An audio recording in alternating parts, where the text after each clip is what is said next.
ta đã xa nhau cả một đại dương. Nỗi nhớ và tình yêu không bao giờ dừng. Anh thấy không, lòng em tan nát. Riêng em thấy được nỗi niềm tuyệt vọng trong đáy mắt anh và trong trái tim đau đớn của anh.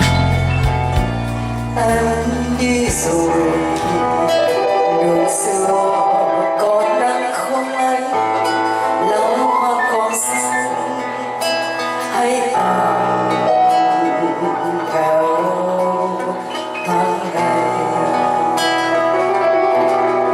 Rồi một mình lẻ bước trong sương mai, người tình còn đâu, chỉ đau con tim. Em đi rồi, từ đây tiếng hát cô đơn biết chia cùng ai, nỗi buồn trên sương mai. Một lần ly chẳng biết nói làm chi,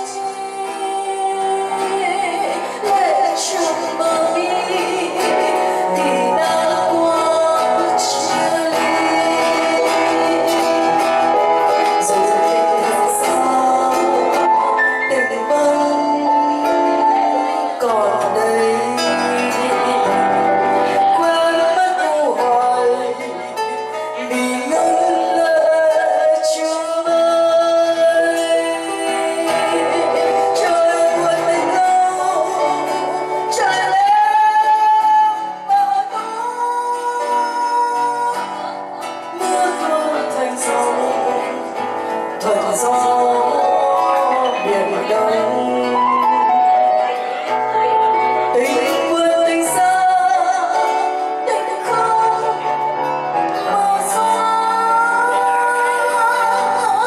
hai phương trời sông, tình vẫn mênh mông.